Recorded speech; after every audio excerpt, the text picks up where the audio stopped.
Hi, everyone. My name is Megan Cerezo. I am the event specialist with the Office of Alumni Relations and Annual Giving. We are so excited to have you all here today joining us. Thank you so much. I would like to start off by introducing tonight's alumni speaker, Marla Shepard. Marla's from Brooklyn, and she moved to DC after college, where she worked as a senior editor covering telecommunications.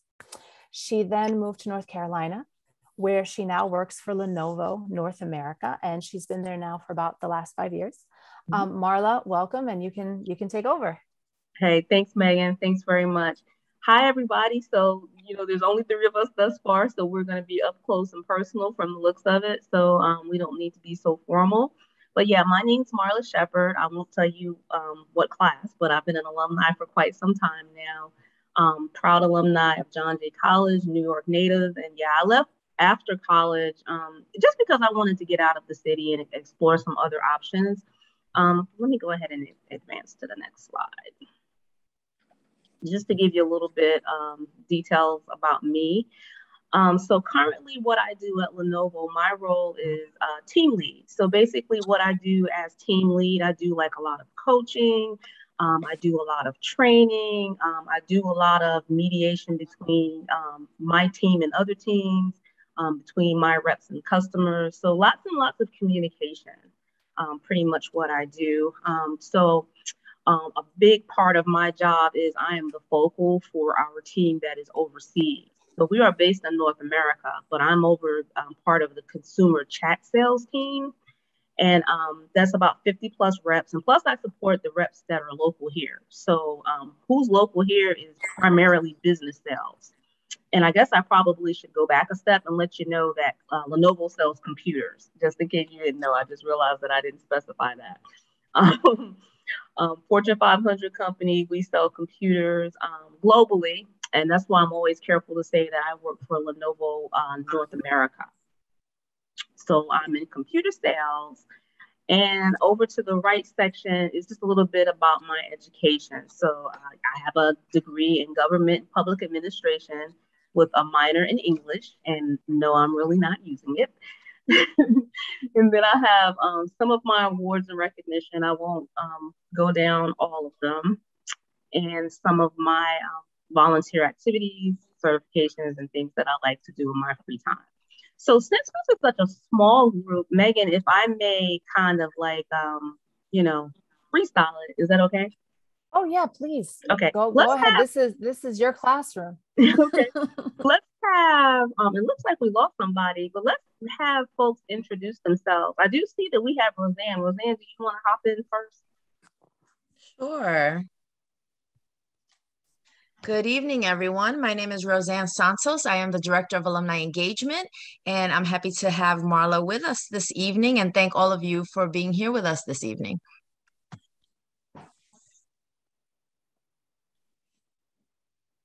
Hi, everyone. My name is Megan Cerezo. I'm the event specialist with the Office of Alumni Relations and Annual Giving. I work really closely with Roseanne and Marla. Thanks so much for coming today. I'm going to, if you don't mind, I'm actually, Ian, do you want to introduce yourself? I would, thank you. Can you guys hear me? Yes, we can. Hi, good evening, everybody. Thank you, Marla, for putting this on, and Roseanne, nice to see you. Nice to see you. My name's Ian Spearman. You put yourself back on mute, Ian. Oh my gosh, I'm so sorry. That is like the story of a life. That is the quote of the century at this point. It's the Zoom. Mute. It's the Zoom fatigue kicking in. Yeah, so sorry about that. My name is investigator Ian Spearman. I'm with the New York City Department of Investigation. Was formerly an investigator for the NYPD Inspector General, and now I'm with Squad 6, which is overseeing the fire department. But happy to be here. Ian? Leslie, why don't you go next? Hi, nice to meet you. Wait, can you hear me? Yes. Okay. Well, I'm a John Jay student. It's my junior year. I'm majoring in forensic psychology. I just chose to join like the Zoom meeting to, I guess, gain more information. Thank you for being here. Golden? Hey guys, can you hear me? Mhm. Hey, I'm a John Jay college student. I major in international criminal justice, and I'm in my junior year. Currently, also a part-time soldier, and I just would like to know more information. How's the transition, from a college to workplace? Great, you're in the right place. Vlada? Hi, how are you? Hi. It's Vlada, and I'm also a John Jay student, and I'm a senior majoring in forensic psychology. And I'm gonna soon graduate. That's why I joined this meeting. Thank you. To know how to transition from college to workplace. Thank you.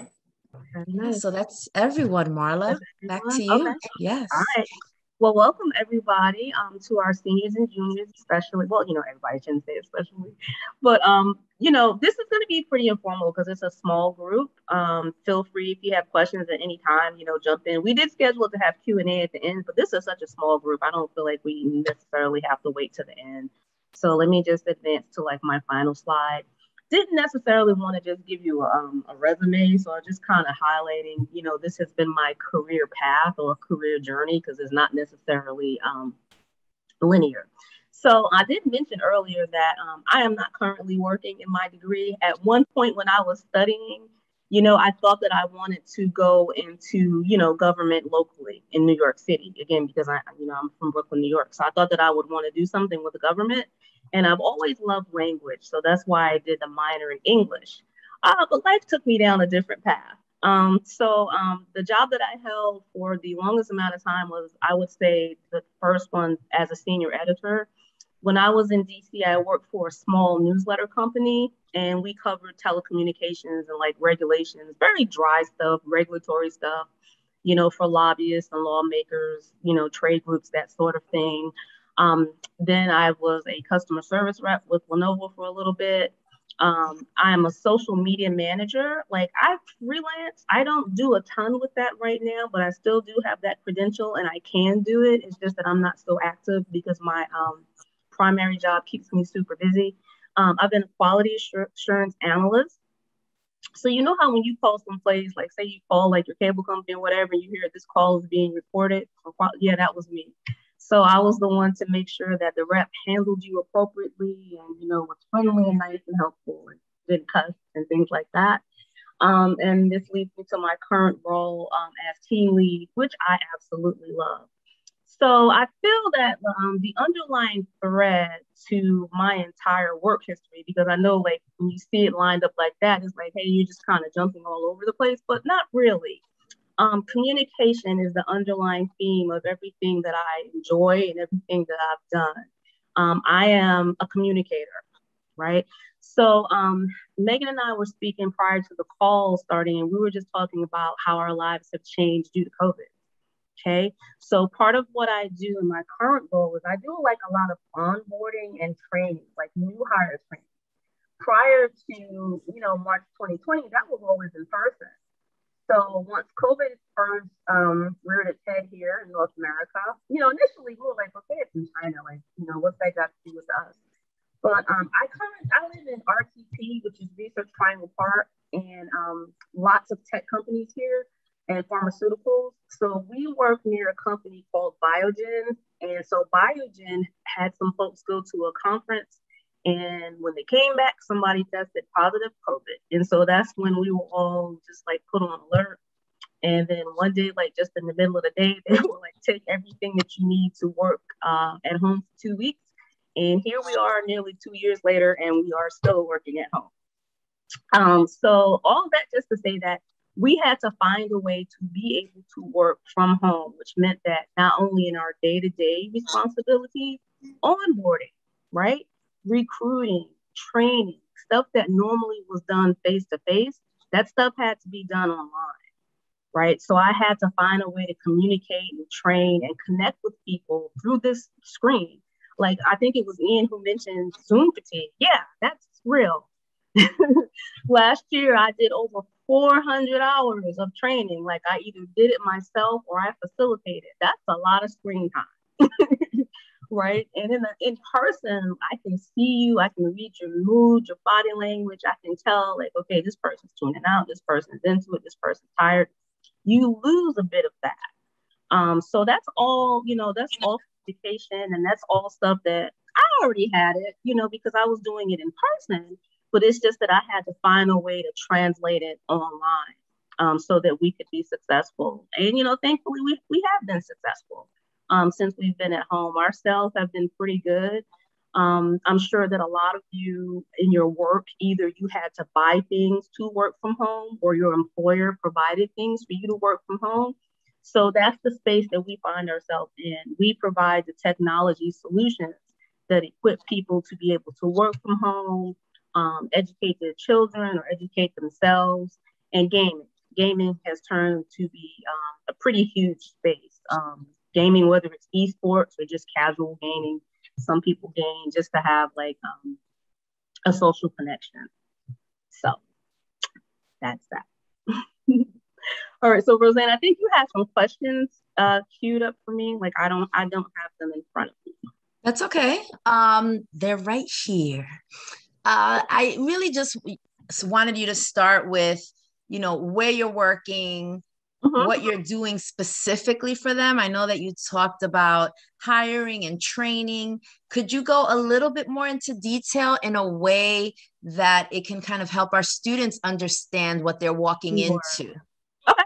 Yeah, absolutely. So since specifically talking about the transition from the classroom to the workplace, there's things that your professor or, is going to tolerate in the classroom that we're really not.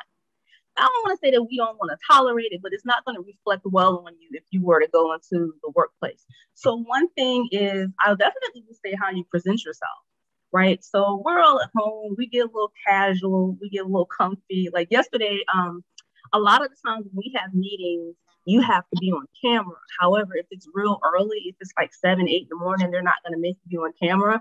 So I posted like a funny picture of myself. Like I have like a big furry hooded robe, and only because I wasn't on camera. That's why I had that robe on. So I was sending to people. I'm like, hey, just so you know, this is how I'm looking right now. But, I'm never going to present myself like that professionally on camera for people to see me. So a big part of that transition is how you show up, whether that be in person or whether that be on Zoom, how you network, right? What we're doing right now. How do you network? How do you introduce yourself to people? How do you respond to people? Are you somebody who just and never listens? Or are you somebody who just, the person has to pull conversation out of you? You never show any interest. You never ask any questions. Like you have to know how to network, right? A conversation is a two-way street. And one thing that I have to say, you have to be like a perpetual student. That's one thing about me. Anybody who knows me knows that Marla is always learning, always on LinkedIn learning.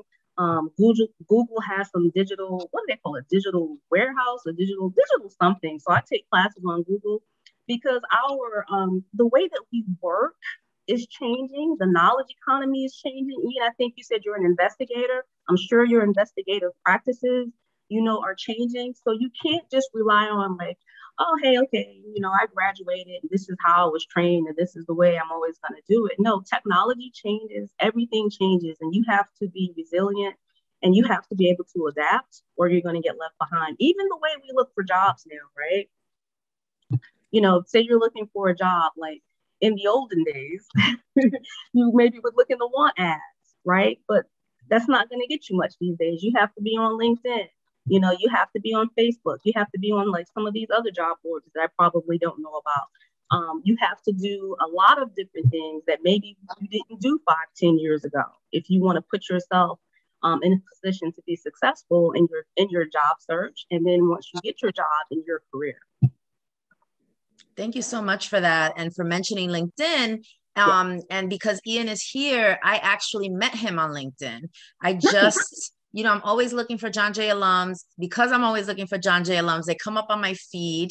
And I saw his title and I was like, I know for a fact that students are very interested in what he does.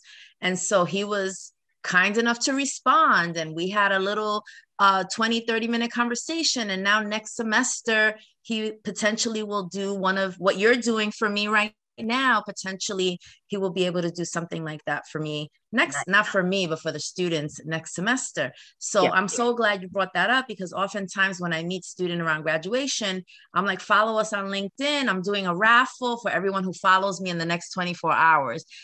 Oh, I'm never on LinkedIn. Oh, do I remember the password? Oh, I don't have a LinkedIn. And I'm so glad you mentioned it, because it really is a wonderful tool for networking, being tapped.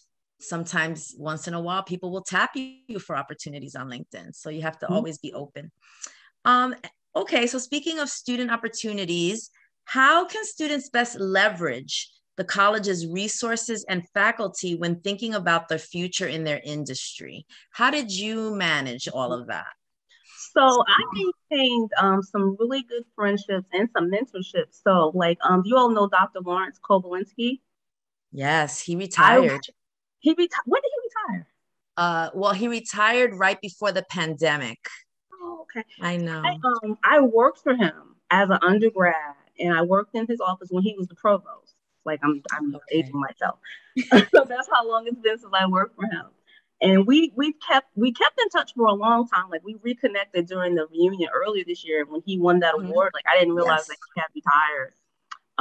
So get your recommendations for people. Like he was a great resource for me. People that you work with both in the classroom, and if you're somebody like me, and I think Megan as well, if you're somebody who's a student and you work there, work those relationships, right? If you have a professor who's made a great impact on you, you learned a lot, stay in touch with. They want you to stay in touch with them.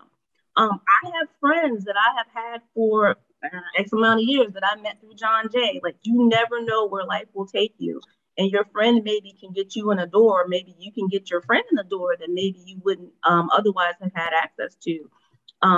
What we're doing right now, once you graduate, definitely I encourage you to become a part of the alumni network.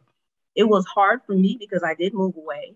But now that we're able to do things remotely, it's a little bit easier. But I would definitely say cultivate, maintain your relationships even after you go, because even after you graduate, because these are lifetime relationships and, they're valuable. Life is not just about, just work. You want to have a professional life and you want to have a personal life. And even though maybe you met this person, as a student, they maybe can become like a really good friend for you. Yeah. Thank you so much. Larry, having him as someone in your network is really amazing. He is nationally renowned as a DNA expert, and you will pass by CNN on any given day and he's talking. Whenever I see him on CNN and I'm with anybody, I always I'm like, hey, this is like, yes. I worked in his office. He and Dr. Rothschild, I'm not sure if Dr. Rothschild is still around. They did a ton of stuff, together. Yeah. So, and the other thing I like to say about faculty is if you're going to law school, graduate school, you need recommendations. And if you always sat in the back of the class, or if they don't know you, you've never even said hello, it's going to be really hard for them to say yes, even if they want to. It's really hard to write a genuine, good recommendation if you don't know someone, right? So definitely getting to know the professors, they can be really a big part of your law school application, your graduate school application. If you want to get a fellowship, you want to do a post-bac, anything, or a job, sometimes they ask you for 3 references. Having a faculty member on that list looks really good. So thank you for sharing that, and for sharing Larry. He's really an amazing gentleman. Yeah. What are some of the outside the classroom skills needed for the job search? And I know that's very general, but I was wondering if you could particularly hone in on this virtual space. So if I was to be interviewing with you, what would be your expectations of someone on a screen looking for a job and interviewing with you? What are some of those skills? I'm going to look at how you present yourself. Like, are you dressed professionally? Like, are you well groomed? Like, things like that. Even before I speak to you, I'm going to Google you, right? Do you have social media? That's a good one. What's on your social media? Like, I'm going to look at all of that, right? That's like a pretty common practice. And, I want to see that that you have a presence. Like, you don't have to be tweeting and posting stuff every day because really, who has time? I don't. But just that, you have some familiarity with it. And I don't want to say expertise, but, you have a bit of proficiency, I guess is a better, same thing, but it sounds better. You're able to use it, like when you need to use it, right? So I want to see your ability to think on your feet, because one thing that I've learned in this life is that human beings are unpredictable. So I'm not necessarily trying to trick you, but like I'm going to ask you something like out of left field and see how you respond. Like a lot of people have these canned responses. What's your greatest weakness? Blah, blah, blah things. We do, what do we call them? Experiential behavioral interviews is what we call them. So we're going to ask you, tell me about a time when you struggled. How did that make you feel? How did you overcome it? Tell me about a time when you experienced a conflict.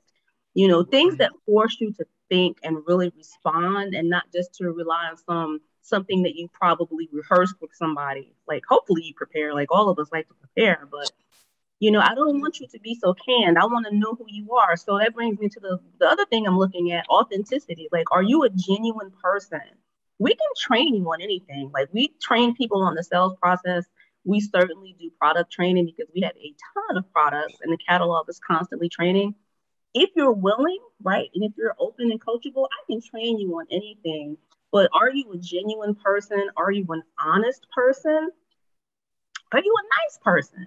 I can't, like, we're all adults, right? Like, I can't make you, if your mother didn't give it to you, like, who am I, right? Like, are you a nice person? You'd be surprised. Like, I have somebody who's very skilled, but very blunt, and not always so nice. So when we were in the office, I put a sticky note on his monitor. It said, be nice. And he laughed at me, but it worked. So he got to take that down. So we look for all those little things, because when you think about it, people have choices in who they do business with, right? So you're going to spend your hard-earned dollars with somebody who's kind of a grump and not very nice and abrupt and making you feel dumb because maybe you have questions that you don't know that much about computers? Or are you more so going to be comfortable with a nice, friendly person who explains things to you in a way that makes it connect? And you're like, oh, I got it. So this is why I need that instead of that. And by the way, these are all transferable, like, to any career, I would say. Like, even if you have no desire to go into sales, I never thought I would wind up in sales. But whatever job you have to have soft skills, because you're going to have to interact with your teammate, your peers, your manager. Even if you're the manager, everybody reports to somebody. So you have to be able to have good people skills in any organization, and be able to relate to people from different backgrounds, different levels of expertise, different levels of, ownership in the company and things like that. You're not the first person who has mentioned the social media. It's mentioned a lot at John Jay because we do have so many students who are interested in law enforcement, and law enforcement agencies will hold that against you. So it's really important that your social media is clean, maybe even non-existent. Some people would argue.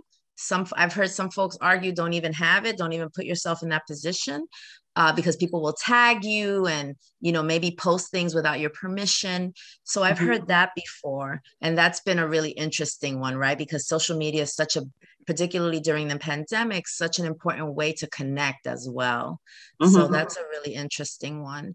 I was wondering, does Lenovo have any jobs that maybe some of our students online right now could potentially Google or look up? They're looking for jobs. They're graduating soon.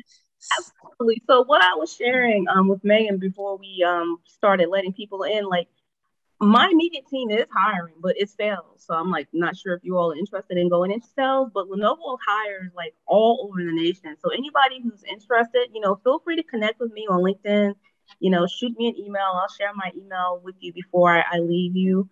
But currently we are still remote. I feel that we probably are going to go back at least on a hybrid schedule in the spring, but at least as for now, like, we're all, my team, fully remote. So we have hired people from outside of the state. Is everybody on the call is still in New York? I wouldn't know. We would have to poll them. Okay. Yes. Still in New York. You Okay. got a yes? Okay. Yeah. So like I said, like, you know, it's a big company, like all types of opportunities. I only know off the top of my head, like what I have that's available, which is in sales, but like there's user experience, you know, there's engineering, you know, there's IT, there's like whole host of things. Like there's, you know, public relations and things like that.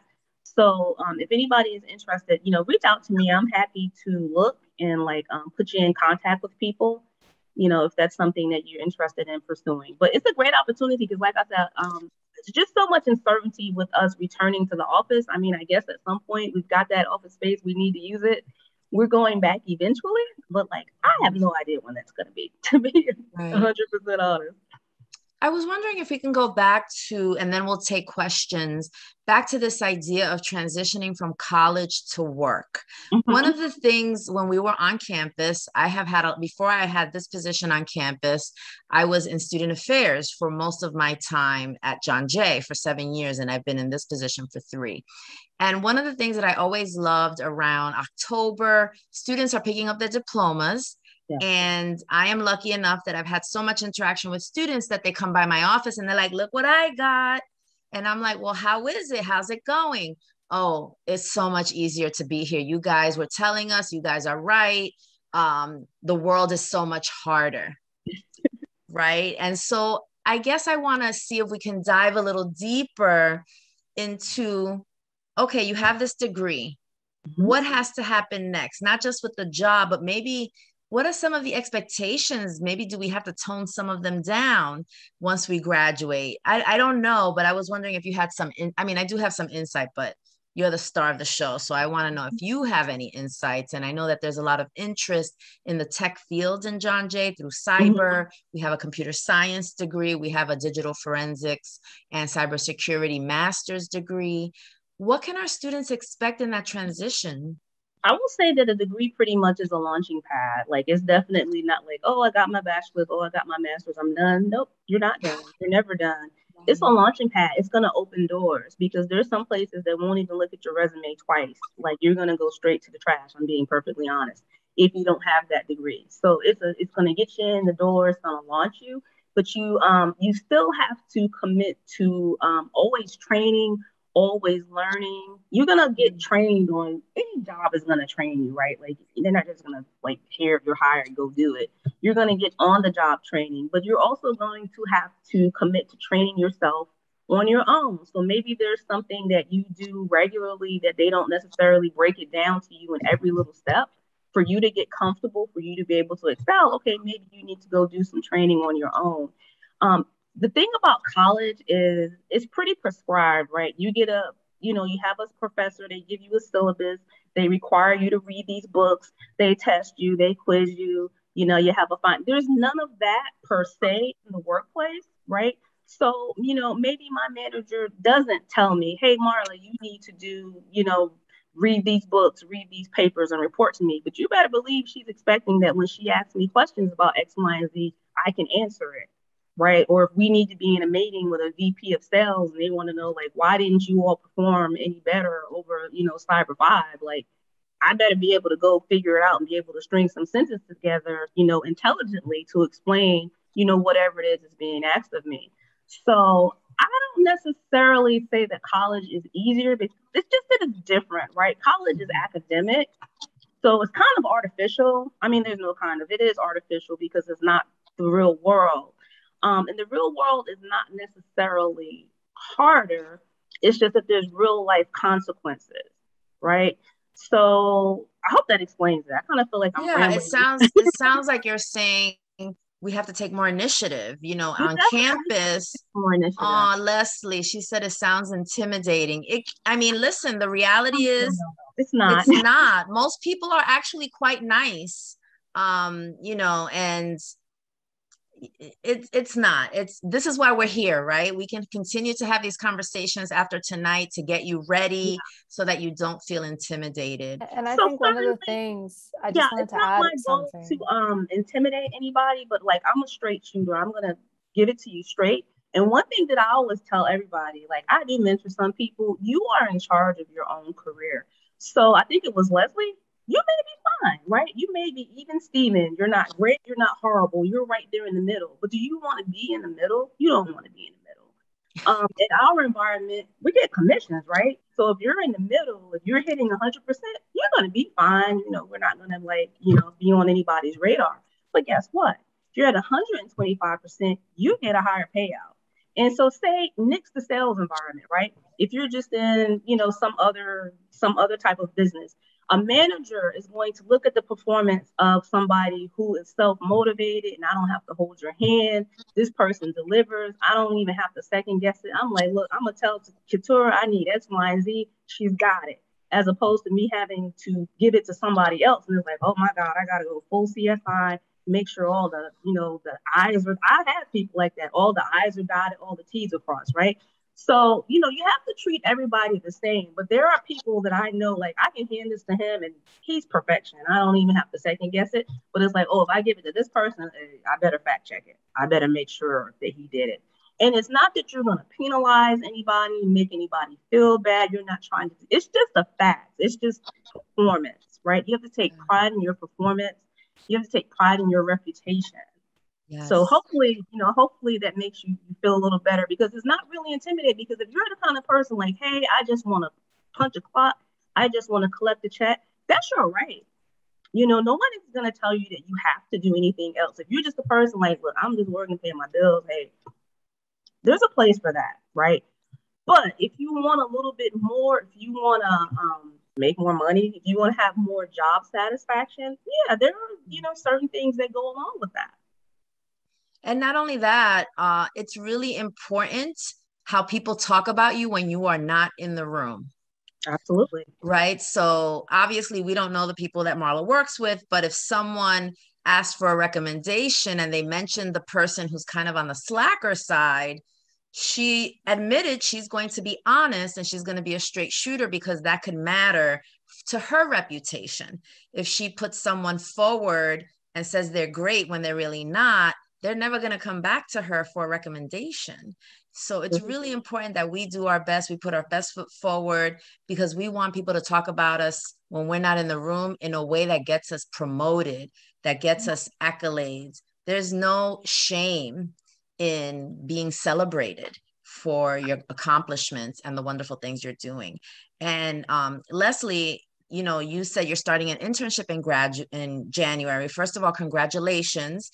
Internships are crucial because they give you a place to practice. I mean, that's not to say that you should not bring your best self, but oftentimes, the internship is a practicum. You're there to practice. You're there to get experience.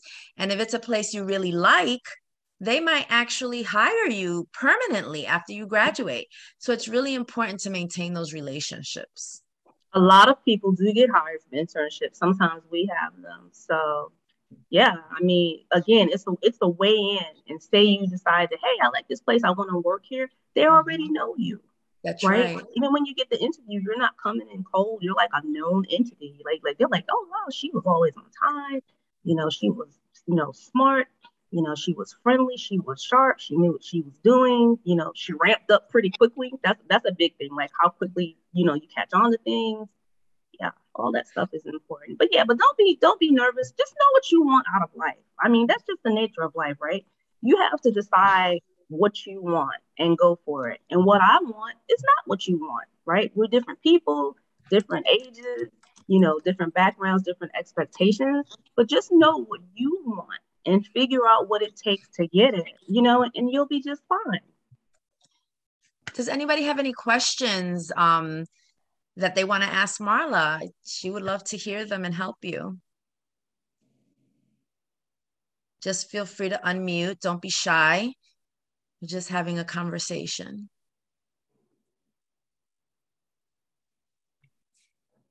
I think I've talked them to death, Roseanne. Marla, I don't have a question, but I just want to say that you hit on so many just wonderful points that resonated and gave such amazing advice to our students who, this is so new to them. They have no idea what's on the other side of, John Jay, and having you here to provide some insight and guidance is just invaluable. So thank you for being here. I just wanted to let everyone know that Keturah is our new Vice President of Institutional Advancement. And she's been so wonderful joining us in all our events. She's been wanting to get to know our alums, our students, just how we do our programming. So thank you for being here, Keturah. Of course. Ian, I saw that you unmuted. Do you have a question or a comment? Would you like to share some of what you have because you're an alum? Or was that an accident? Not this time, no. Okay. No, thank you, Marla. That's extremely good advice. It goes a long way. I think I do have a question, but I wanted to add just the three things you guys pointed out, which I thought were great, was LinkedIn. I would advise people to network as best you can on that because it will yield more opportunities than you think.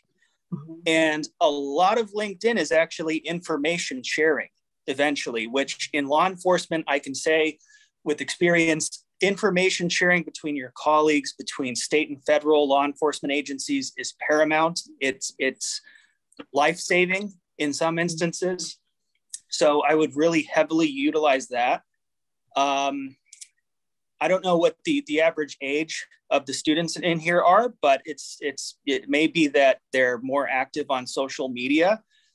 Don't treat that as a joke. We have an extremely efficient background unit at DOI. They will find something that may harm your chances of getting a job with us and with other city agencies as well. So, be very wary of that.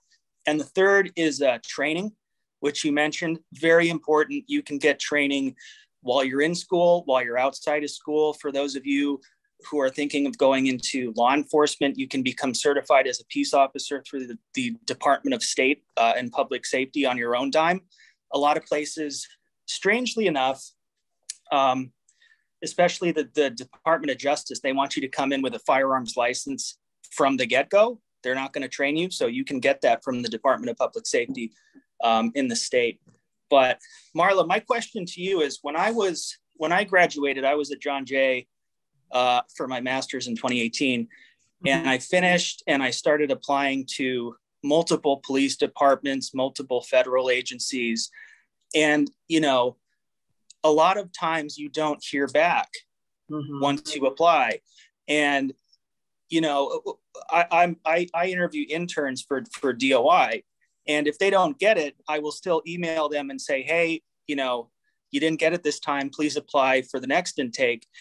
And I feel like when I was doing it, it caused a lot of anxiety. Like you're kind of left in limbo as to what's happening. Did they even see it? But what can you do to mitigate that? Right. And that's a not so nice thing that still happens. I make every attempt to at least follow up and let somebody know, because if somebody has invested the time in applying and preparing and interviewing, and like now a lot of times they're doing like multiple rounds of interviews, and it's just the right thing. I think you have the right to follow up. Like before you leave the interview, I would always ask, like, what's the timeline? When do you expect to make a decision? You have the right to ask that, right? And so, you let them tell you, and maybe they say, oh, we got 2 more, interviewees, or, maybe we got 2 more weeks, whatever it is. So if you always ask that question, you know about how much time to wait for a response. And it can't hurt to just like, this is a controversial thing, believe it or not, whether you should send a thank you. I think you should send a thank you. That leaves the door open. Thank you email. I mean, I guess you could send a note if people still send notes these days. But send a thank you email like, hey, Ian, thank you so much for your time. I enjoyed speaking with you, blah, blah, blah. And then maybe if you haven't gotten a response, in whatever amount of time, 2-3 weeks, just say, hey, I'm just following up. I haven't heard. Have you made a decision? What can that hurt, right? You're not forcing the issue. You're just keeping it light. Like, hey, have you made a decision? Maybe they just legitimately forgot that they didn't reach out to you, or, yeah, I do read like a lot of different boards where people are frustrated because they're interviewing and they're not hearing back. And I don't, I don't like that. That's not nice. That's not right, because like, I know preparing for an interview is stressful, right? It takes a lot out of you if you're preparing. So it's only right that if the person didn't get it, to just as a courtesy, like, hey, we went another way, but, thank you for your time. Thank you. Yeah, because I think at the time I didn't feel that I did have that right, because I didn't want to be overbearing and you feel like maybe you're going to turn the employer off. But I totally agree these days is you absolutely do have that right. So thank you.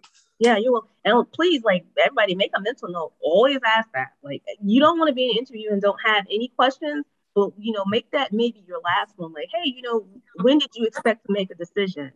So that you're not just left in limbo forever. Like, maybe it's a job that you really want and you're just like, you're sitting on pins and needles. And this way, like, hey, I should know in 2 to 3 weeks. Put yourself out of your misery. If they don't get back to you, you go ahead and just follow up and say, hey, have you decided? Yeah, any decent person, I don't think would have a problem with it. Even though, like some people, they don't like to give you bad news. But if you just keep it light and like, hey, I am just checking in, what does it cost you to just say, hey, we went another way, or hey, congrats, I meant to call you, but yeah, we actually loved you. You're starting on Monday. Oh my goodness. I don't know that I would want to work there if they forgot to tell me I was hired. That would be awful. What are you seeing? How are things trending when it comes to grad school? I didn't get that question here, but I've gotten it a lot. Should we get an advanced degree? Do we need it? How does that work? Have you seen any trending around that? Grad school is expensive, and law too, because I have friends who went to law school and like half of them are practicing and they love it, and half of them, they hate it, but they still have to practice because, they have 6-figure debt. And it's like, well, I don't love it, but, I got to do it so I can pay the bills.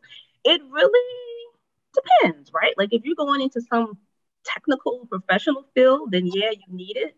Some people, I feel, they just go into grad school because they don't know what they want to do, right? Or, they're just trying to fill out. But that's an expensive way to learn, what you want to do with life. In a lot of cases, a bachelor's degree, pretty much, you just have to have it just to live these days to where we're going. But grad school, not necessarily. I did attend graduate school for reporting, and that's why I was working as a reporter.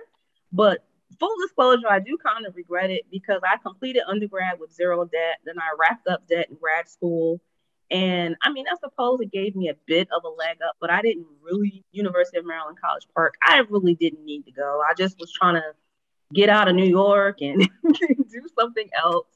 And it probably wasn't the worst thing in the world to do, but I would not do it again. And for something like what I was in, like it really wasn't necessary.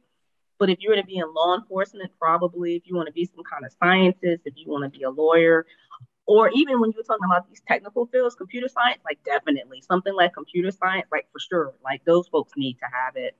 But you need to weigh your options. And a lot of times your employer will pay for it. So maybe wait until you get a job and see like, hey, do you all have tuition assistance? Are you all willing to pay for this degree? Because some employers will. Why foot the bill if you don't have to? That's a great point. What about questions? We had a panel discussion yesterday, I believe. The days are just coming together. And one of the panelists tried to set some expectations for the audience. Mm-hmm. You're not going to get out of school with a bachelor's degree, and you probably with making $100,000. Like you probably. Yeah, but they were talking about a specific profession. Okay. And so, so then you may have a different point of view. What are some of the expectations that students should have in that college to the real world when it comes to salary and how to think about that? We have sales reps who are 6 figures easily because they get base plus commission. So if you're hitting your numbers, like you're going to go well over, like young, like mid-late 20s, pulling in 6 figures. But it really just depends on, what kind of job you have, right? A lot of these tech jobs, case in point, Apple is coming to town, like we're all abuzz. And they're bringing software engineers. And would you like to know what their average salary is? $187,000. But that's a very technical, a very specific skill set. And, I don't think that they have to have like an advanced degree. Like for something like that, you have to have a good science background, but it's probably more so about your projects, and your other stuff that you do. Because I doubt that they have to have like a lot of advanced training, to be a software engineer. You got to have a bachelor's, I'm pretty sure of that. But it just really depends. Like, don't rack up debt unnecessarily. I don't think you can really tell somebody, unless you know specifically they're going into teaching or something like that, don't expect to make six figures coming out of school, because some people are like, okay, you just have to really specifically know like what is that person looking to do to be able to tell them that. But like something like sales, yeah, you can. Some of these technology jobs, oh, absolutely you can. So yeah, like I hate to be so squishy, but like, that's been my experience. Like you definitely this is why these are so important, because alum come from different spaces. And the space that the person was speaking about yesterday is a different space than the one you're talking about. So you're talking about sales plus commission. That, that I didn't think about that, right? I didn't think about the fact that someone who knows how to be a good salesperson plus their commission could bring in over the $100,000 mark. So I'm glad I asked the question. It's really important. We have a student in the chat who asked, how much does an internship help students in their transition from college to the workplace? Like after you graduate, or do you mean like during school? Golden, can you elaborate? During school. Yeah. So I would say like myself and my peer group, every last one of us, we had to work our way through school. Like none of us like had like, full ride scholarship or had parents or anybody who paid for it. We paid for it, so we were used to working. But, not everybody has that. So an internship gives you practical work experience. You have to show up. You have to report to somebody. You have, responsibilities. So yeah, it gives you practical work experience. And like what we keep coming back to, networking. You get to meet folks, either the people you interact with daily or maybe your boss's boss notices you, right? Like, oh, hey, Roseanne's got this girl who's been working for her this summer. She's out sick, things like that. But yeah, absolutely. I love internships. It's not so great for the student, in my opinion, because like it's unpaid labor, but I get that you get experience. But like, how many people can really afford to work, for free? I mean, I certainly couldn't, because I had to put myself through school. But like, yeah, there is definitely some benefit to that. So not all internships are free labor anymore. There are, so there are paid internships. The college has raised money to provide stipends so that the internship location doesn't necessarily pay, but will give the students something to get them through. In the chat, Ian said that in his experience, internships were hugely beneficial. So again, it has to do with your availability, right? If you have to work a job, you may not have the luxury of an internship, but if you're able to do an internship, it's actually highly encouraged at the moment, particularly as an undergraduate, because it does what you just said. It gives you practical experience. It allows you to start networking. People might talk about you in a positive way when you're not in the room. It's like, here, apply for this. Or maybe they'll want to hire you at the end of your, time as an undergraduate. So. And then like, not to be Debbie Downer here, you might discover that you don't enjoy it. Right. So maybe you studied this and you're like, oh, I do not like this. Like, I don't see working my whole life doing this. So, hey, you find out and, maybe it's time enough for you to pivot and, try something else. That's not a Debbie Downer thing at all. I had a fellowship in my early graduate school days in public policy. It was a semester long. I was placed in a government agency to do public policy. It was probably the most important experience I ever had, because I never want to do public policy again. I was on that path. Right. And had it not been, and I was already in grad school spending money. So had I not taken that opportunity, I might be very unhappy right now, because I had to do policy to pay off my bill, kind of like what you said about the law students. So it is really important. It's a discovery. This is a discovery. So Golden says, I'm in process of FBI internship. I try to weigh the pros and the cons. I am going to go out on a limb and say there probably isn't a con if you get an FBI internship because of the learning experience. Whether you find out you hate it or love it, that's important to know.